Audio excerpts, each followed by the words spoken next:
The Secrets of Star Wars is brought to you by the Star Quest Production Network and is made possible by our many generous patrons. If you'd like to support the podcast, please visit sqpn.com/give. Hi, this is Ashley Eckstein, the voice of Ahsoka Tano from Star Wars, and you're listening to the Secrets of Star Wars podcast.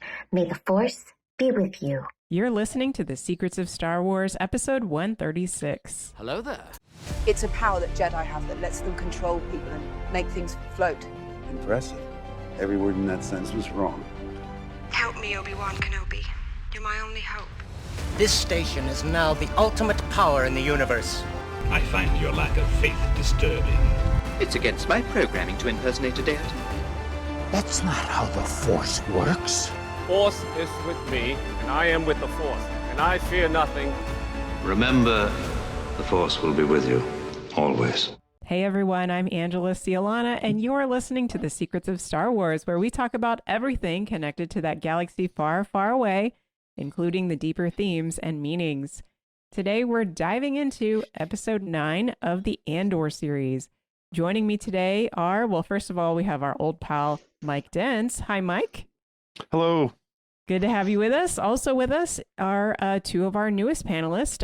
First, one that you met last week, Kathryn Laffrey. Welcome back, Kathryn. Hello, thank you. And we also have a newbie to the crew with us, Jon Koral. Welcome, Jon. Hello.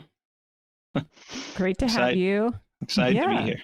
Yeah, absolutely. Okay, so before we dive into Andor, we do want to get to know our newbies. So, Kathryn, we'll start with you, ladies first. Go ahead and tell us about yourself and what is your relationship with Star Wars? I'm a sacred artist working. I have my own website and sales that I do in sacred art, mostly chalice palls for priests and some paintings. The work behind me is on this side. That's not mine. That's my professor's. And I go to Pontifex University, where I'm studying to get my master's in sacred art.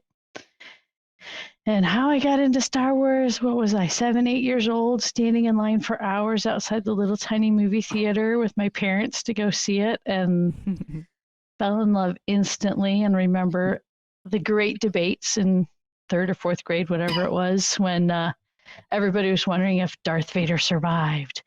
You know, he had no place to go back to. He's dead. No, he's alive. No, he's dead.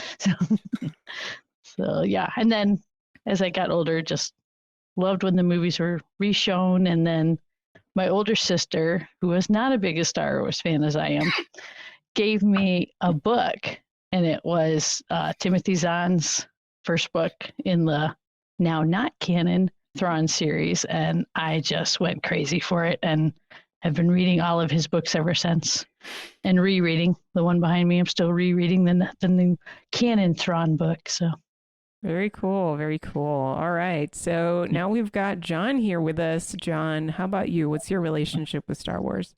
Well, I was 3 years old when I first saw Star Wars, and it was the original Star Wars movie at the theater. And when I look back on it, I just remember like little bits and pieces of, the stars, the Star Destroyer, the music, Darth Vader, and then just things in and out. But then what happened is, got big into the toys because of the age of 3 and 4 or 5. And then when I was 6 years old, for my birthday, my parents took me and some friends to see The Empire Strikes Back.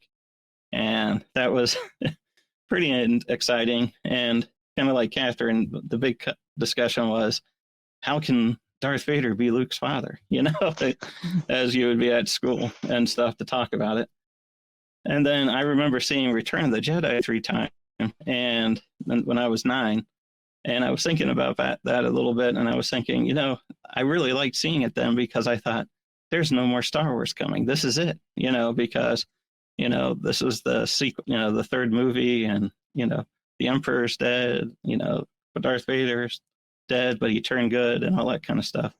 And then I didn't get into too much with the prequels later on and stuff. I did like that Timothy Zahn series though in the early 90s. But then when I did see Phantom Menace at the theaters, but not much else after that. But it wasn't until then afterwards with the sequel trilogy, and then getting into Secrets of Star Wars more with that. And then, of course, the Disney Plus shows I've really gotten into with the live action. And then unintentionally, we got into a lot of Disney trips lately.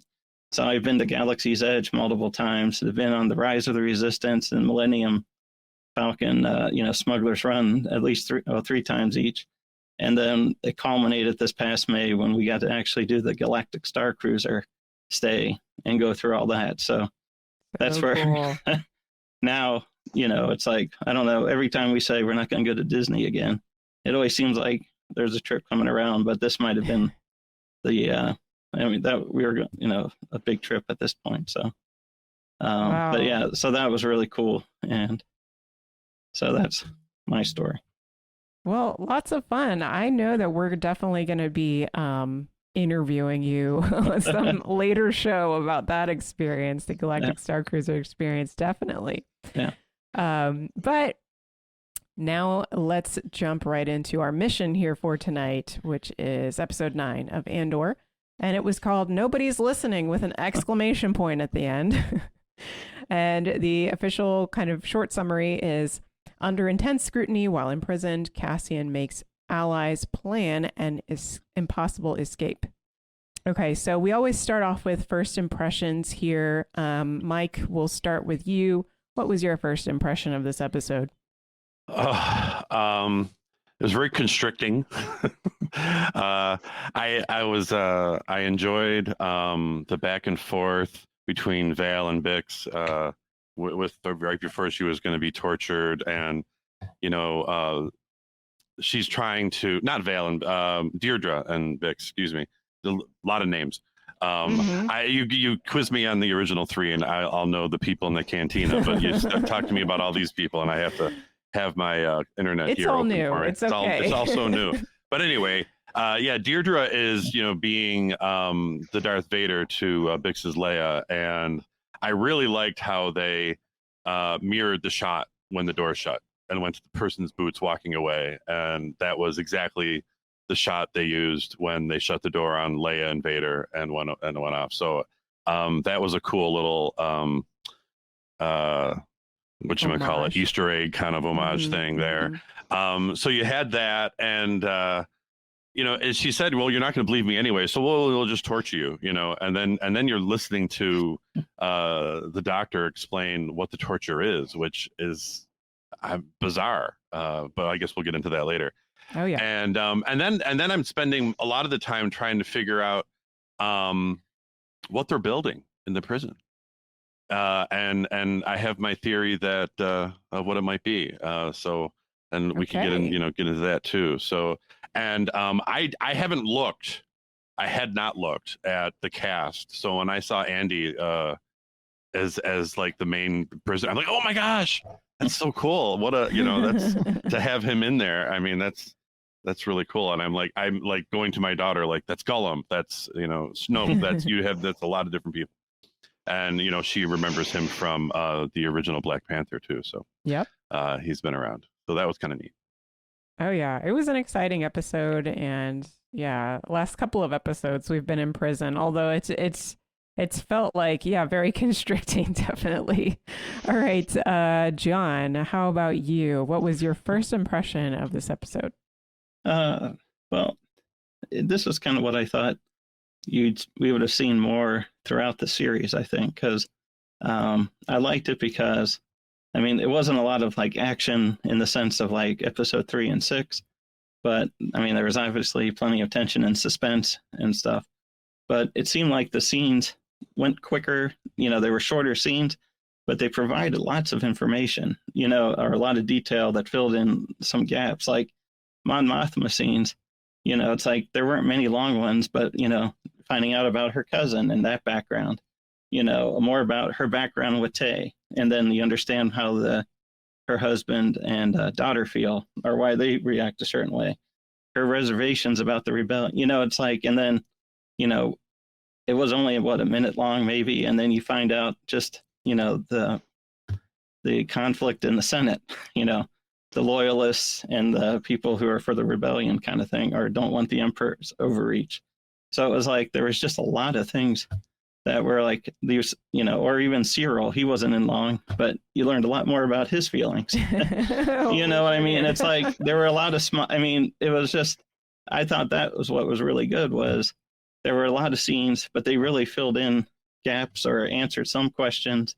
And, you know, so it didn't feel like they dragged and dragged and dragged sometimes, like in some of the prior episodes. It seemed like they kept going pretty good, even when the action wasn't that exciting. It was still exciting. It was still fun to watch. So, okay, all right. Well, I'm curious to hear Kathryn's perspective, because on your first episode with us last week, I heard that you were not such a fan of this series. So, was this episode the same for you, or did it do anything different for you? What was your first impression? I mean, first impression, yes, it was a little more up-tempo, which was nice.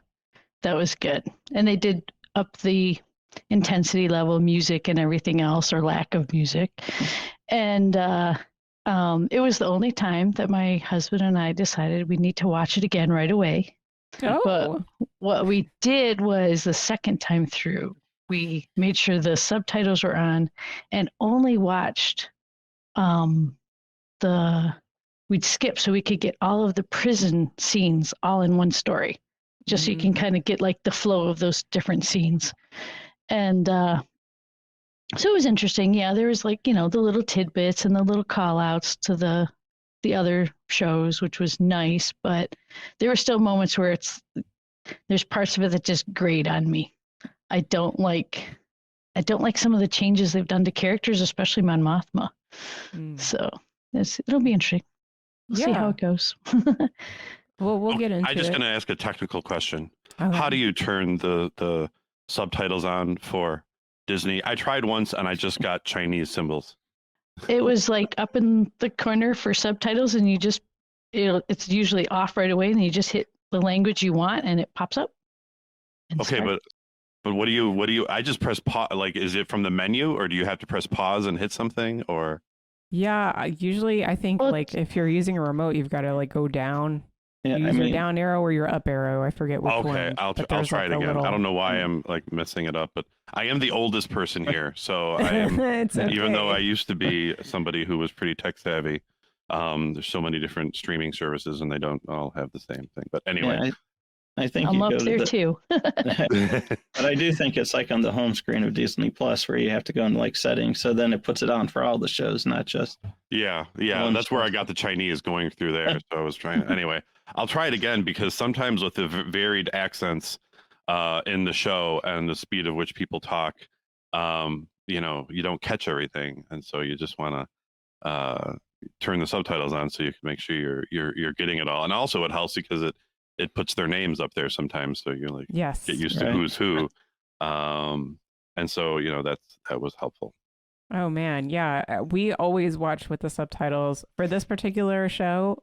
A first time watch with subtitles, because yeah, exactly that. And then also when I'm making my notes, it helps a lot for me to remember these names, because they're all new and they're Star Wars names. They're not normal names. So, okay. My first impression, I was telling everyone kind of behind the scenes in our Slack channel that I was just like flaming, like the Bendu with the thunder and the lightning, you know. I was so pumped up after this episode. And we'll get into kind of some of the reasons why.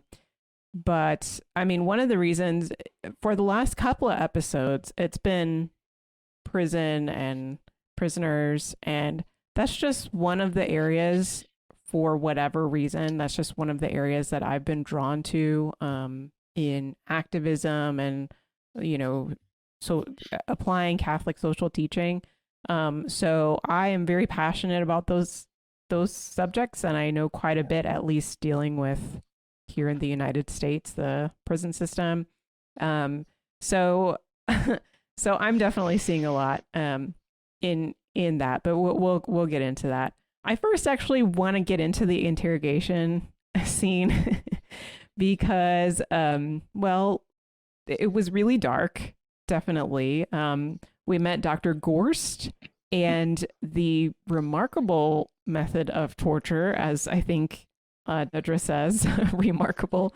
What did y'all think? What did you learn from this scene, or what impacted you about this particular scene? And, you know, in one detail, one, you know, acting choice, something that was said, what really stood out to you? I'll go first, if that's all right. Yeah.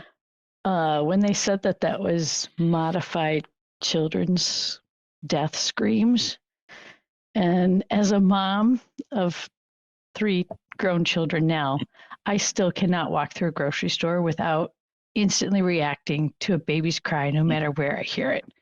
It's just, it hits you hard, and it's that fight or flight, and to know that they manipulated that as a torture device was just like sickening, and I'm so glad we did not have to hear it, and not hearing it made it worse. And it kind of is fitting for this time and place in the world where they say most people don't have enough silence in their life, that actually having silence is terrifying.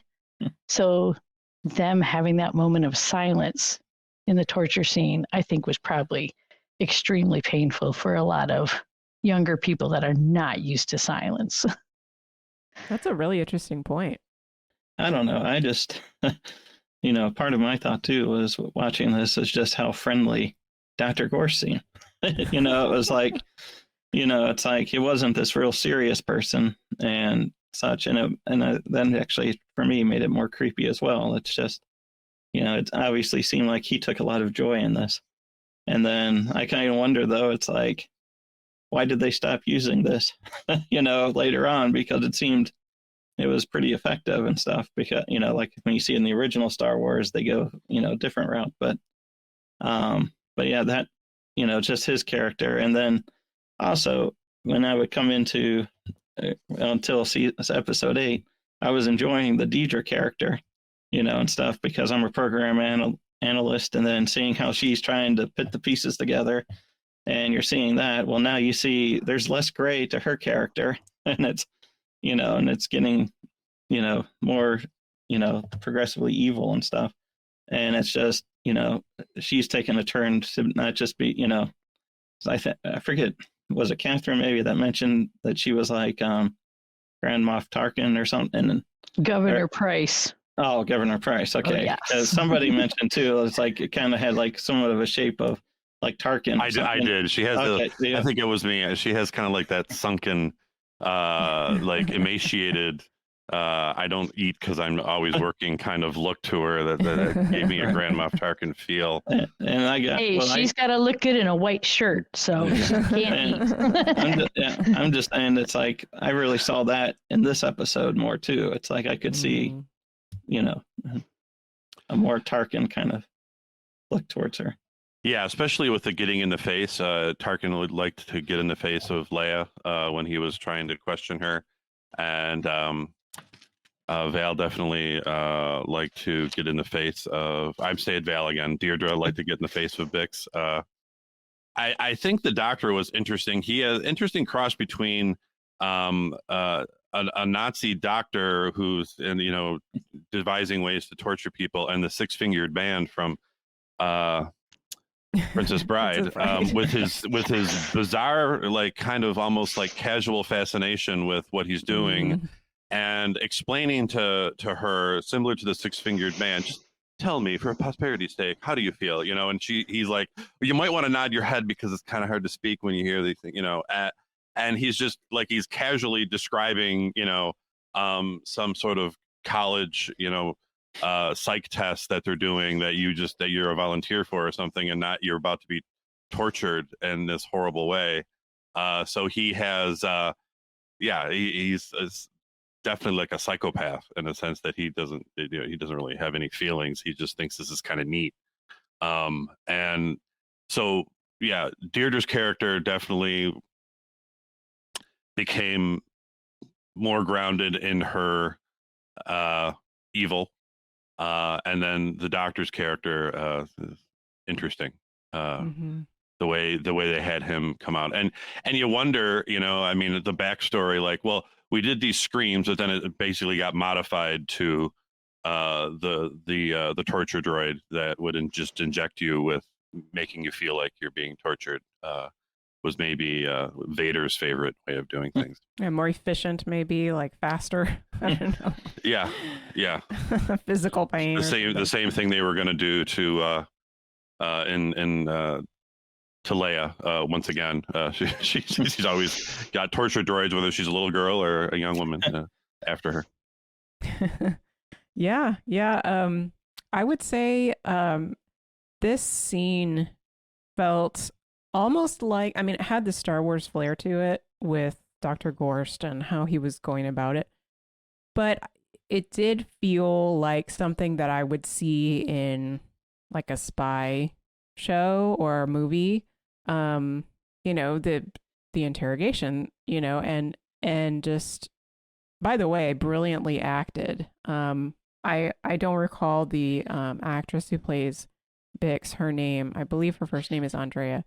But fantastic. Yeah, Andrea. It's, I don't know if you say the J. It's Arjona. So it's probably Aorna. Arjona. Yeah, something like that. Okay. But yeah, awesome. But where I was going with that is, it reminded me of, you know, bringing up how Kathryn was talking last week about how Andor just feels too real to you.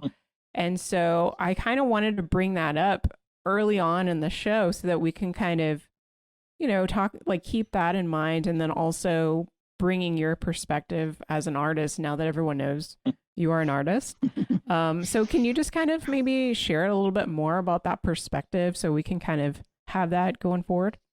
Yeah, it's just, a lot of it comes down to, do you show things as myth and mystery, or do you try to show things as they are? And too often when you try to make something too real, the artist is showing themselves and not the truth of what the image is portraying. So like in iconography, you know, my job isn't to present myself and my opinion about Christ. My job is to present the truth of Christ. If I put too much of myself and my opinion, I'll lose the mystery. So that's part of what was bothering me about how it was trying to be too real. It was just trying to like take every concept from every day and how can we push it in front of everyone and we'll make it a Star Wars story, instead of let the Star Wars story happen and it will hit the truths that we face every day in a more general way where it can appeal to everyone. And I feel like the Clone Wars cartoon did that best, where there was a lot of heavy topics they hit on for what was supposed to be, you know, a kids show, that ended up resonating so well. That's, kind of how I see it. Okay, that makes a lot more sense, you know, hearing it from your perspective as an iconographer, especially. I can see how, you know, that would definitely inform that perspective. You know, when I was reflecting on this, because your comment was just really interesting to me. I'm not in fine art, but I'm in graphic design. So I come from more of like an analytical perspective. So when I was in like literature class and stuff, I just love to break things down. I'm very like postmodern in that perspective. And so, but one of the things that I thought about when, you know, we've been talking about how this show's very dark, right? That there's a lot of darkness in it, and then it makes us uncomfortable sometimes to watch it. And that, you know, we've been kind of talking on the back end as panelists sort of about how it's sometimes tough to watch this and we miss the joy that we got from other Star Wars projects. So I was reflecting on that and I decided that I wanted to go read John Paul II's letter to artists that he wrote in 1999. To kind of see, you know, where did he talk about like the role of sort of darkness and showing the dark side of the human experience, you know, So this is a quote that I pulled, and I'm going to relate this to the interrogation scene because this is kind of how I see Andor as art. So just my perspective. So he said, even when they explore the darkest depths of the soul or the most unsettling aspects of evil, artists give voice in a way to the universal desire for redemption. And so for me, this interrogation scene is kind of like the epitome of that, because you have these beautiful, I mean, what's more beautiful than like voices of children, right? Like so innocent and then that would be like the light, and you would have like also this light of Bix and her desire for her people's liberty. And you have like, when I'm looking at the interrogation scene, I'm also thinking about like Cassian's mom, and how much she loves her son. She misses her husband, who also seems to have been a very, kind-hearted person who was just trying to help somebody. And he ended up getting, killed for that. So it's kind of like the light and the shadow, right? Like that's sort of how I see this show, is that there's a lot of the shadow, but when we see that suffering and that evil, to me, we're being also shown the light, but not directly. It's like we see that something's there that we want. We're upset watching the show a lot of times, I think, because we believe that there's something right and good and it's not being shown. Like we're longing for it. So it's that like desire for redemption, or that John Paul II was talking about. So it's so interesting you brought up redemption, because the last episode my husband and I watched together, he was like, okay, I'm seeing what you're seeing. And he goes, when I look at Andor, when I look at Cassian, he goes, he's trying to redeem himself instead of looking for redemption. And it's like, yeah, okay. Then when you watch the scenes in the prison from that aspect, you start seeing what looks like Cassian working as a team is Cassian working for himself and using the team, which is an interesting perspective. So I was like, oh, wow, yeah. But as far as like light and darkness goes, I'd have to say I wish it was as light and dark contrasty as Baroque paintings, where you have brilliant light and deep shadows.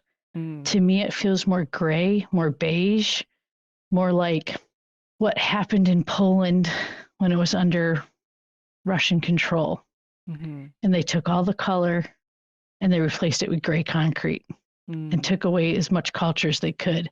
And this feels like it's because there is no force, because there is no dark side. It's like the devil hiding himself because it's better if people think he doesn't exist. And so it just feels beige sometimes. It's just, like I want more contrast. Yeah, I hear you. I think for me, the just to kind of wrap up this thought, and then we'll get into the other stuff. The other episode where I really saw that light and dark contrast was when they had all of the natives on the planet where they stormed the garrison, and they were all seeing this beautiful light in the sky, and they were like, they were exercising their faith, and then there was all this darkness going on at the same time, all this killing and taking advantage of, and battle, and it was just this beautiful contrast that I saw. So going into now Mon Mothma, we just talked about it in first impressions. She is experiencing that there is some darkness and gray area of what she's having to do, right? In order to get the rebellion to actually make a difference here. Now, let's look at, first of all, let's look at her in the Senate. Okay. she says this quote that really struck me as a Catholic, but maybe just as an American also. She said she was speaking to the senators who believe that when we enter this building, we are in a temple. Okay, so here we are, Secrets of Star Wars. What did you guys take away from that? Let's start with one of the gentlemen here, because we ladies have been talking for a while. Yeah, well, if you could just put a quick pin, I wanted to say something about what you guys are talking about. And sometimes it's hard to get a word in edgewise when the ladies are talking. No, I'm just kidding. We got to keep going. Yeah. We're going to be talking about a lot here. Yeah, no, this is real quick. I saw the virtue in Bix, like her courage, her fortitude, so that was a light in that darkness, that she wasn't just, giving in. She was not going to acquiesce to the evil. And also I thought, I disagree. I thought that Cassian got outside himself with his, with his wanting to help the older guy. What is his name? Olaf. Yeah. I mean, he seemed like that's, all the way down to when he died, that he wanted to save him, how upset he was. And so that seemed to like bring him outside of himself and see, help for others. But anyway, to Mon Mothma, and the temple of the Senate. Yeah, it's interesting because they're relying on that to correct what Palpatine has already corrupted. I think that from a Catholic perspective and an American perspective, we are often getting into politics as some way of how we're going to save the world or how we're going to fix things. We have to get certain people voted in. We have to get certain this and that. And I think an example of that, as well as it's obviously wonderful that Roe v. Wade was overturned, it didn't stop the fact that there's so many people who still think abortion is just fine, from a pro-life perspective. So, you can't do that. And Jesus never did. Jesus was very careful not to get involved in it. He basically said, pay your taxes. And that's all I'm saying. And he moved on. He wasn't going to get into political stuff. So we have to be careful of doing that. And we saw, obviously we know what happens, that didn't quite work. And they ultimately had to go to their faith, and in the Jedi, and also the self-sacrificing heroism of Luke, of constantly doing the opposite of Cassian, of relying on others, of going to relying on Leia, relying on Obi-Wan, relying on his own father to save him in Jedi, all that, and obviously not political things. Matter of fact, the biggest person who thought political stuff was going to solve everything was Anakin. He thought, I can get the ultimate political power and I can fix everything. Oops, that didn't work. John, you have anything to chime in on this? Well, I mean, that's part of it. It's not so much on the, it's a little later when she's talking with Vel, and, she's having her questions, and I'm going to tie it into this a little bit. It's because, as the temple, because, as Mon Mothma's talking and, the commotion's building in there, and then she sees how things are going later on with Vel, she's like, what have we done? And then Vel says, we've chosen a side, fighting against the dark, making something of our lives. And I think, you have this, when you see her at the party and stuff in the prior episode and things, you have people that are concerned for their citizens and the people they represent, and making sure there's no imperial overreach. And they're kind of, in the sense that this is a temple and this is what we're here for. We're here for the series, to do what's right. And then you have a lot of the senators who are just there for, the party and the money, the prestige of being there, and kind of their citizens are maybe second, to that part, and I think, that's where I kind of see that was, she's taken on this bigger, moral cause. And I think that's partly too why, Perrin, when you see him talking about, things about, well, I guess those rebels should have thought about it before they took, attacked the, the garrison or whatever, because, and all that kind of stuff. you know, you have the loyalists or the sympathizers to the Empire, and then you have her and others like Tay, who are there to say, okay, we got to, you know, curtail this, and we have to do best for other people, because in her case too, she's worried about all the suffering. And Right. Yeah. Kathryn, you know, as we're getting into Mon Mothma's story a little bit more, I mean, feel free to comment on any of that, but also bringing up, you know, a lot of the gray that you're talking about. I mean, you did a great job. She's trying to do some good things, but now we've got this thug coming in also, you know, and that's a moral gray area as well. Well, so far, most of what's the quote unquote rebel stuff to me just really seems morally gray right now.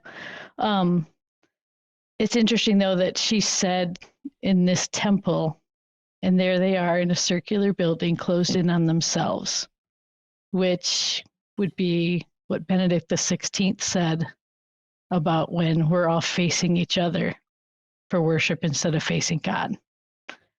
And so you can definitely see that it's not what the Jedi Temple was like, with its spires pointing upward, and Yoda's, you know, we're more than just this material stuff, you know, luminous beings are we. So all of that faith has been taken away. All that religion is gone. And it feels like, you know, what would Star Wars be if we could take away religion?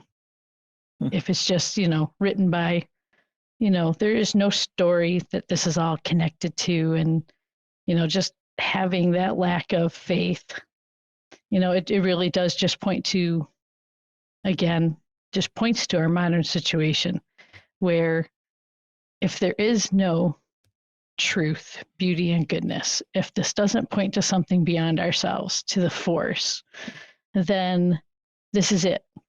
And so morality becomes very much, you know, out there for grabs. It's all relative.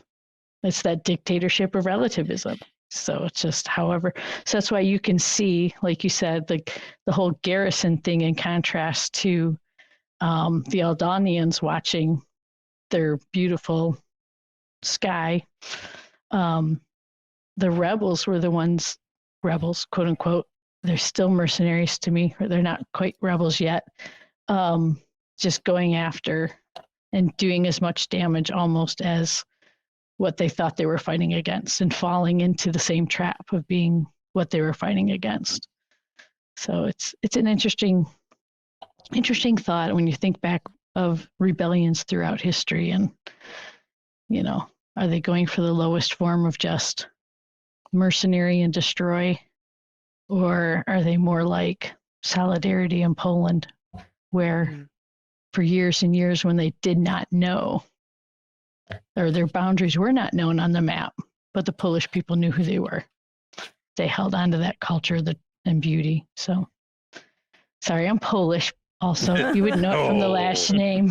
So, so we heard wonderful stories of Poland, and I have, you know, had immigrant great-grandparents who survived a lot to come to the United States. And so it's an interesting play between these different moments. Yeah, I mean, it's a lot of food for thought, and the show, I think, is trying to make that point. I think the show is trying to demonstrate how much gray area there really is in the rebellion, that it's not all good guys and bad guys, and that there really is some weird stuff that and morally questionable things that the rebels are doing. And these are the people that we were rooting for, rah, you know, in the first trilogy of Star Wars. And now we're kind of seeing, well, if you really dig into what they actually had to do to get this going, it's not so great. So let's now swing over, before we get into the prison, which is, I think, really the center of this episode. Let's swing over to a little bit more about Dedra, Lieutenant Dedra Meero, and our friend Syril Karn. Oh, Syril, what's going on with this guy? What is his deal? I mean, what is your understanding of this character? Why we keep seeing him? What is the point of having him as part of this story? Well, it has to be more than just a sycophant for Deirdre. I thought it was a cereal ad. Yeah. And the cereal ad, the Star Blue Milk ad. We got blue milk. It's but I think it's going to be revealed. I think that he's somebody that's going to represent some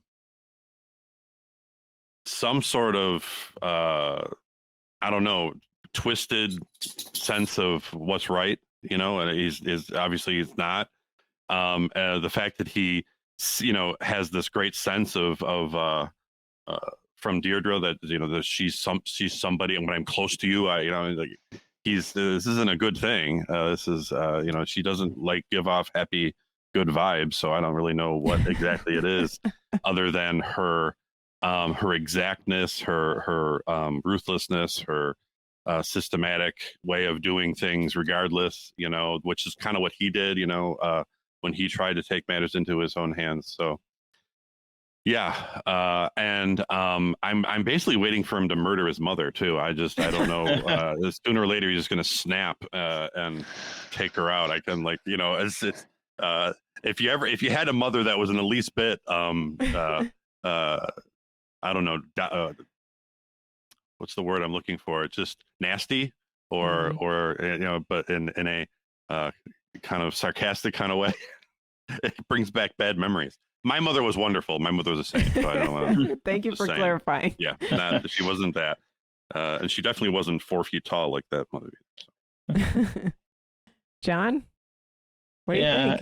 I don't know. I'm kind of confused with him because it's he has this quote in there somewhere, something like, now when he saw her, being, life is worth living, being in her presence, there's justice and beauty in the galaxy, and it's like, then I'm like, okay, is there more to, it's like, is it because, she sees Andor as a threat like he does?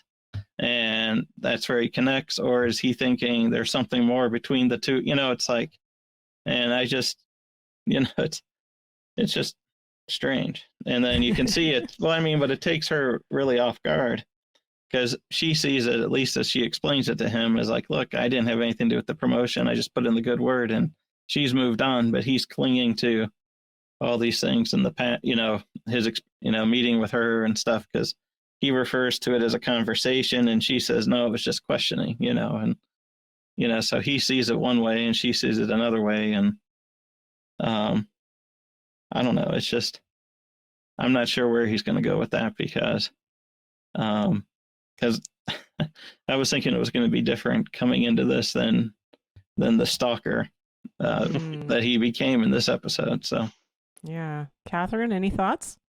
Oh, no, it was just interesting watching him go from obsessed with Andor to obsessed with Deirdre and then just full on stalker mode with her. It's just, but then it's funny because she's so much like his mother. It's like, what are you doing? Yeah, I definitely sense the Anakin vibes coming from Cyril. That all that obsessiveness with the past and not being able to move forward. That is what I see in him. And I think he's going to end up being this brilliant character that we're all going to look back on and say, wow, what a character. But I think it's going to take to the end of this season, maybe even some of next season, for us to really appreciate this character. But I like that I'm still I have no idea what's going to happen with this guy, especially after seeing, the stalker situation going on. And the other thing that we have with Lieutenant Miro, by the way, is we have the ISB catch one of Anto Krieger's pilots, and he talks after being tortured, and the ISB are going to stage this mechanical error on the ship and kill the pilot. And so why are we told this information? Why do you think we are shown this scene? Is there anything deeper than we're going to see Anto Krieger later, or we're going to see that, attack later on? why do you think we're seeing this kind of inner workings of the ISB? I think it's just to try to show the web they're trying to weave to catch them. You know, Deirdre wanted her fish, so she's throwing a big web, big net. Well, and two, you wonder if, Luthen's, has so many things out there, and, he's the one kind of driving that. That's why you saw Saw Gerrera saying, hey, you want to help with this? And is it a way to, capture him?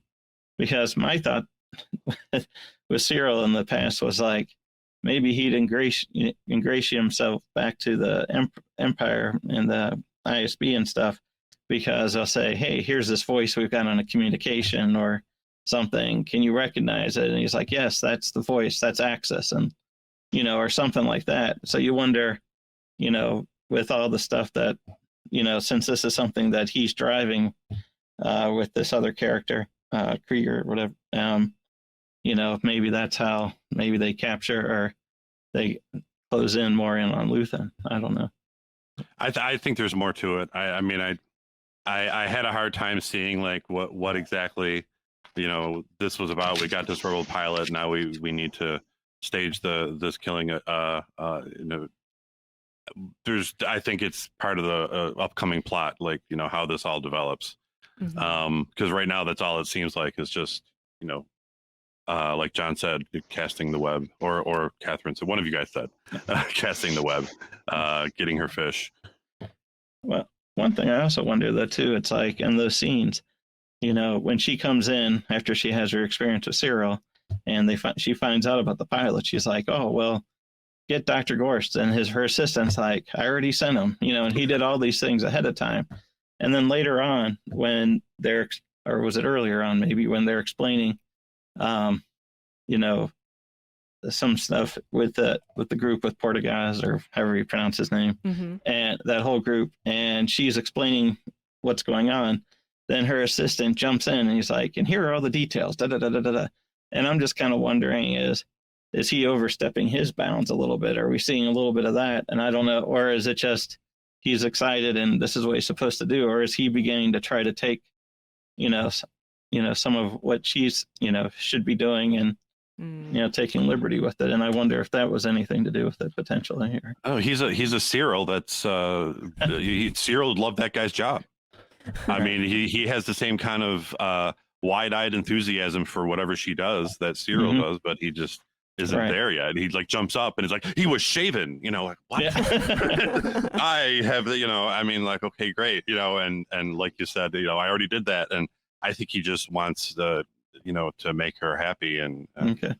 That's the way it seems to me. The way he's acting. Yeah. Okay, so as we've gone through the ISB, we've gone through everything else. Now I think we can get into Narkina 5. We can get into the imprisonment. What happens in the prison? Because that's the real meat of this episode here. And I gotta say, listening to the last episode of the podcast, and I told everybody this, but I disagreed with most of what was said. Okay, so in my mind, Narkina 5 is not a nice place to be. I do not think they're treated well there. It may look clean, it may look pristine, but this is kind of the whole point, that the Empire is already like that. The Empire is already, nice and orderly and everything, but it's meant to sort of give this impression of being more humane than they actually are.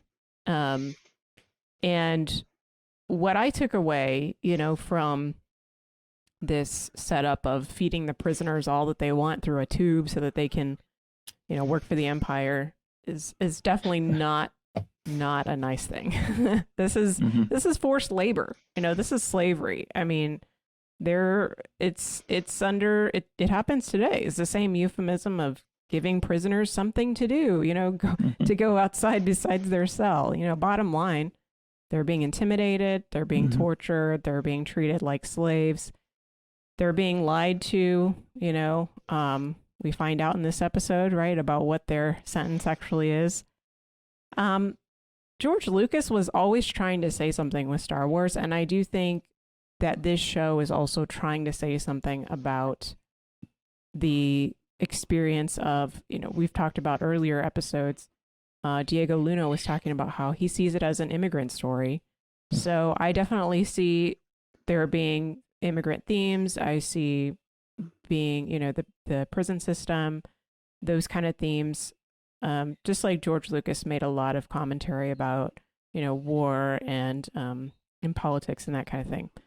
Now, as we're learning more about Narkina 5, the imprisonment practices, what are you taking away from all of this? I mean, as we're seeing everybody, being fried and on a daily basis, not everybody, but the folks that aren't they're not up to par with their forced labor.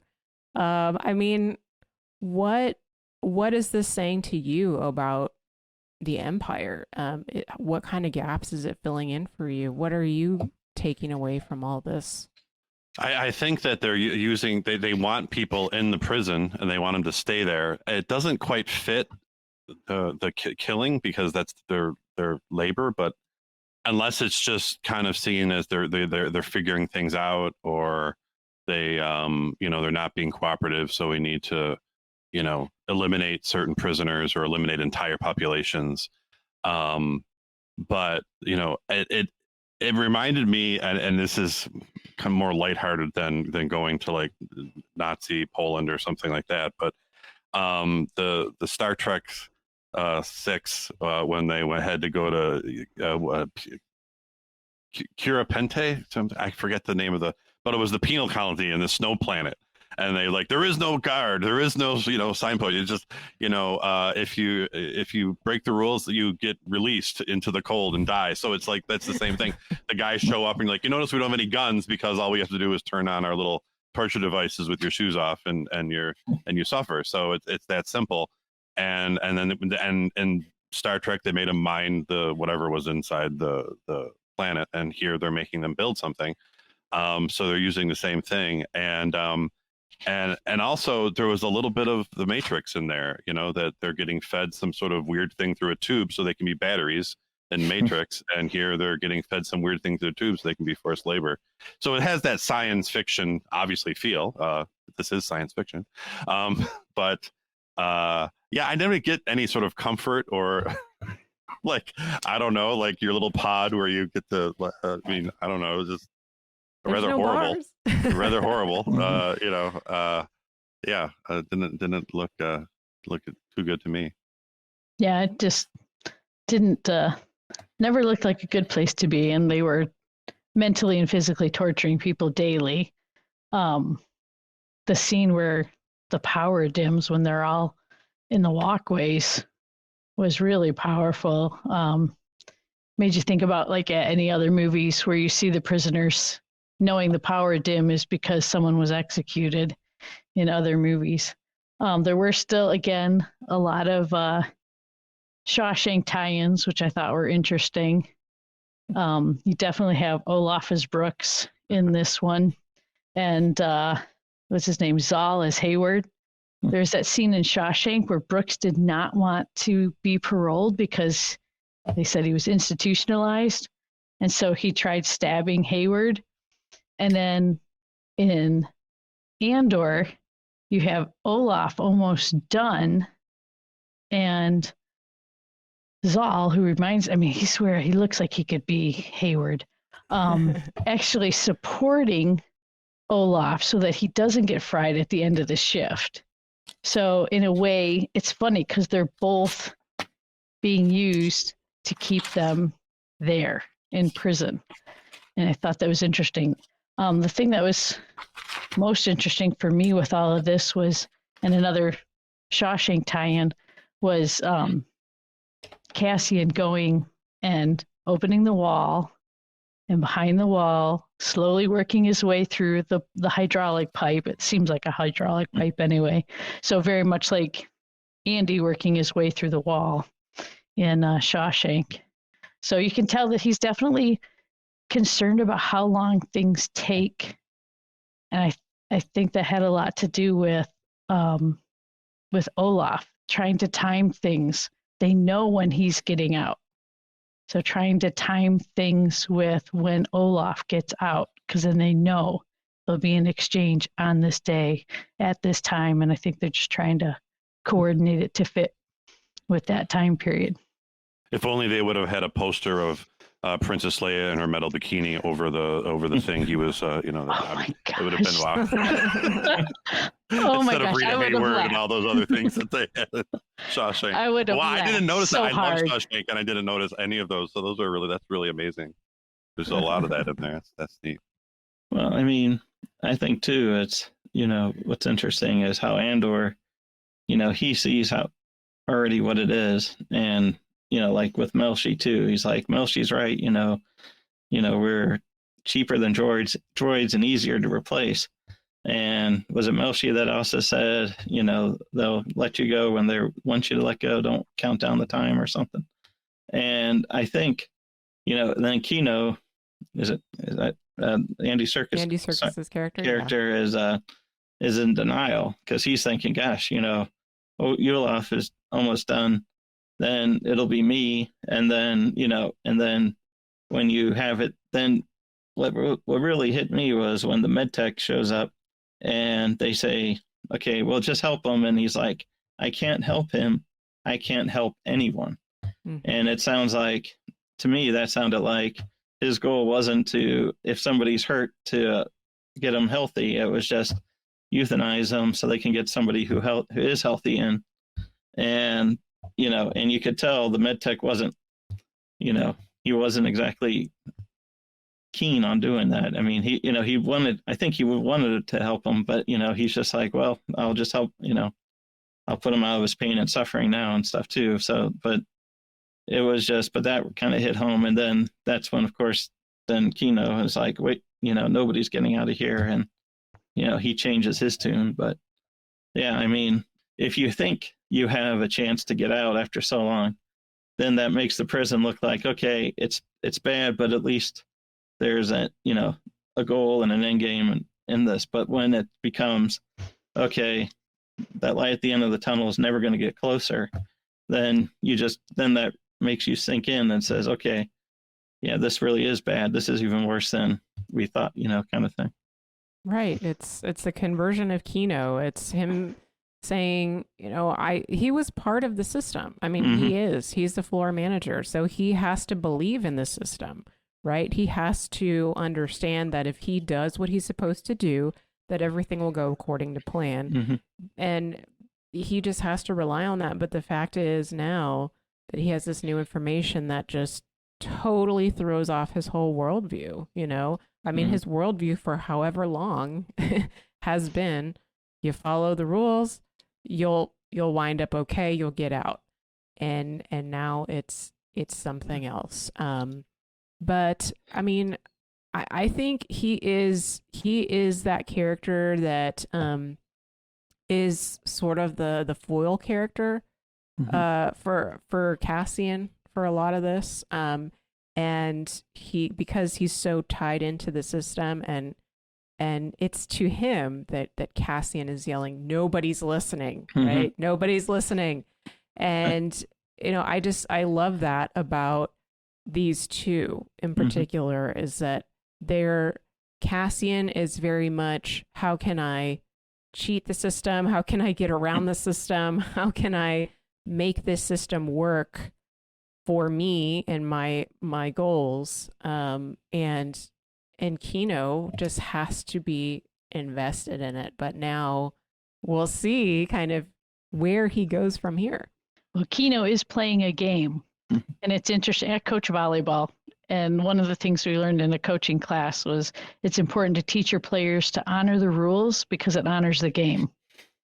And so Kino is definitely trying to hold that up as best he can, is honor the rules. He wants to win this game because he knows the ultimate win is getting out. But I think the thing that really broke him was finding out that people got reshuffled to another floor. And that's what killed him. That all that honoring of the game and the rules was just for nothing. And his name is Kino. which is a game. But I mean, what is happening in the prison and what Kino realizes is exactly what Luthen tried to set in motion.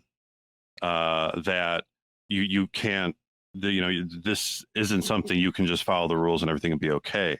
That they're slowly crushing you to death and you don't even realize it. And so, the very actions of the Empire to double the prison sentences and everything that they were doing worked, according to Luthen's plan of let's make them react in such a way that people realize what's actually happening. Yeah. So I do think that as far as Cassian goes, because this is Andor after all, the series, as far as his character is concerned, my impression has been, again, based off of that background understanding of him as someone who was ripped from his home, has never been fully at home anywhere, that he's been all about, yes, survival, but only because the system, right, has never worked for him. And so he's been trying to just get to that resort planet that he was on for, Miami planet or something for however long. But the thing is, he still wasn't happy there because he knew that he had a target on his back. He knew that his mom was by herself, surrounded by the Empire.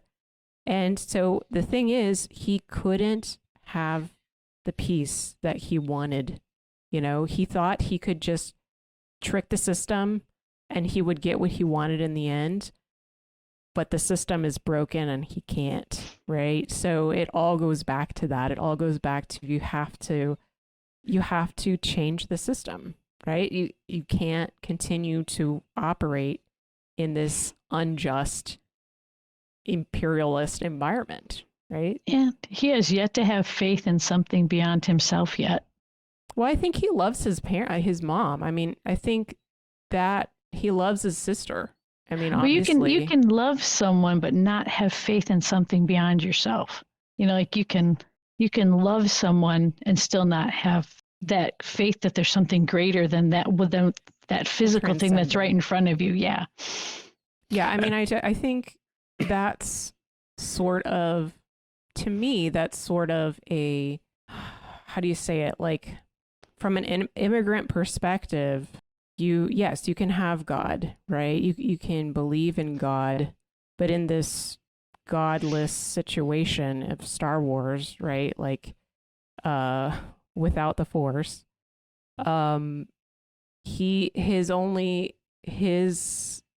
his goal, his transcendent, I guess, is freedom, right? Is liberty. And the thing is that he'll never have that. So that's kind of how I'm sort of reading that, that in the context that I guess that we're in. So, how are they going to get out? Well, they note somehow that the things that move can't shock you. The elevator and then the little platform thing. So something about getting the guard while they're on the platform or getting to that platform, and he's talking to that other. I can't remember. Is the person he's talking to during that last prisoner exchange or drop off, was that one of the people at his table or was that someone else? You remember? He was at a table next to him. Yeah, I thought so. It was the same one. So someone he's kind of found out might be interested in doing the same thing. But I mean, that's not much of a plan. Okay, they don't get shocked when that moves. I don't know. I would not try to escape. I'd still be like locking into, I'm going to get out of here in 742 more shifts. I don't know how well I would be working on a plan to get out, although I might follow them if they did have a plan. But yeah, that doesn't seem, it's going to be difficult. And I don't know what is he cutting in that behind that board. I mean, what's the point? Is he trying to short circuit something? I'm not sure what that is. And they do have toilets in Star Wars now, at least we know. We can, yes. Yeah. Aren't they called refreshers? Apparently, they're two different things. Yeah, I really don't know how they're going to get out because that place looks like a huge maze. I mean, apparently the whole planet is a prison. I don't know. So I'm not sure how they're going to do this by themselves, but it will definitely be a high impact episode whenever that happens. If that happens this season, maybe it won't. Maybe we're meant to think it's going to happen next episode and something else will come up. So. Do you think what they're building is of anything of significance, or that's not the point? Oh, I think it's definitely Death Star parts. Yeah, that's what it's got to be. It's got to be absolutely. It's got to be the Death Star. Something of that magnitude with that many people building the same thing. It's got to be some sort of skeletal. I was kind of thinking it would be cool if they were building those windows with the big, oval lights that are on the Death Star everywhere. Like if it's something that really looked Death Star like, but they could be building the dish. Maybe all those things are part of the ultimate weapon. I don't know. But that's what I was thinking too, the Death Star. That's what they've always been looking for in the books anyway, that are supposedly canon, that they've been following the paper trail of where's all the metal going from the mining operations. Right. John, any IT insights into whether this is Death Star parts or not? I don't know. It's just somebody said last week or something. I think that's just cogs in the machine or something. I don't know. It's like it could be something for the Death Star, but it could also just be, we need something done, and this is just the labor to make them do it. It's my, I don't know, just to keep. But I would think it has to be the Death Star. You would think with the amount that they're putting into it. Yeah. Okay. Well, any final thoughts? I feel like this conversation's flown by, but anything else we didn't comment on? Well, one thing I want to comment on is I like the title of this episode, Nobody's Listening, but it kind of sums up to me what like the first 8 or 9 episodes should be called, because Mon Mothma probably thinks nobody's listening to her in the Senate. Cyril didn't think anybody was listening to him after his thing, and he got frustrated. Deidre initially didn't think people were listening to her, and eventually she got vindicated with that. But Cassian, of course, doesn't think they're listening, but he's thinking that's a good thing, because we can do things without them listening. But even Bix, she was depressed when she didn't think when they hung up on her and they weren't listening.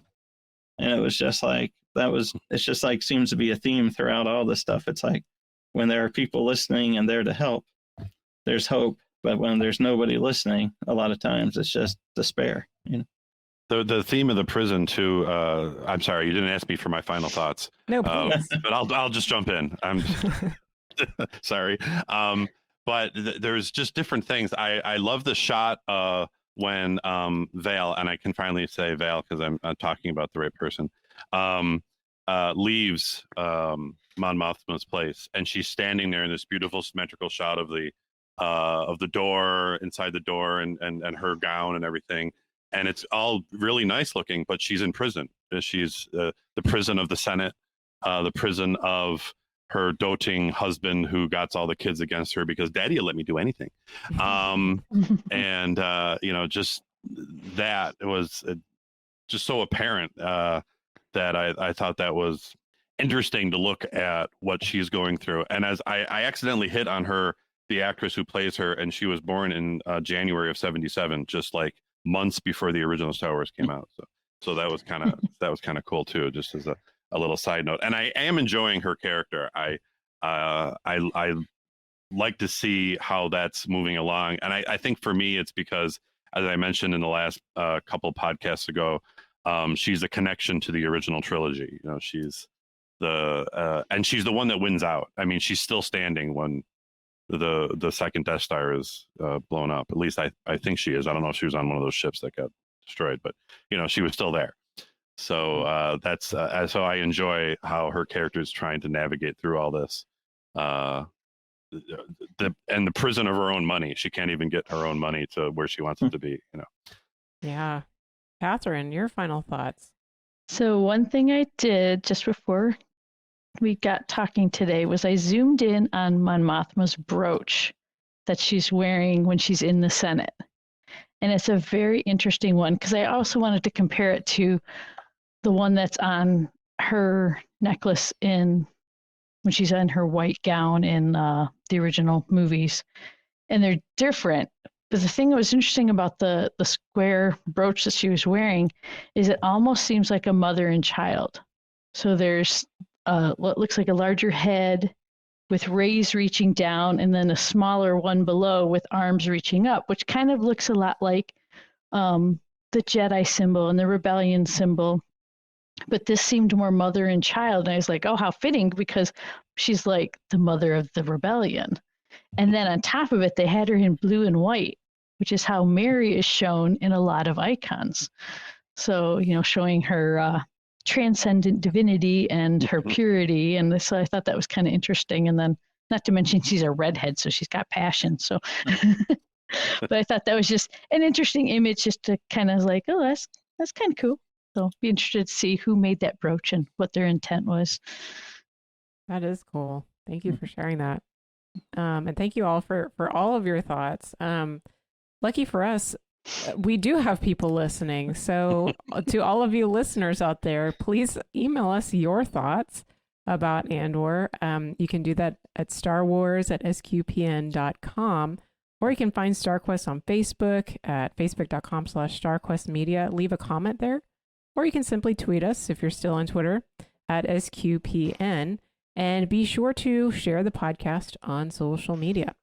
Now, each and every one of us definitely owes a thank you to some people that have been listening for a while, and not only listening, they're making this podcast possible, our patrons. We want to give a special shout out today to Patrick D, Beverly K, Eric E, and Brian S. And you too can help StarQuest continue our mission by being a patron.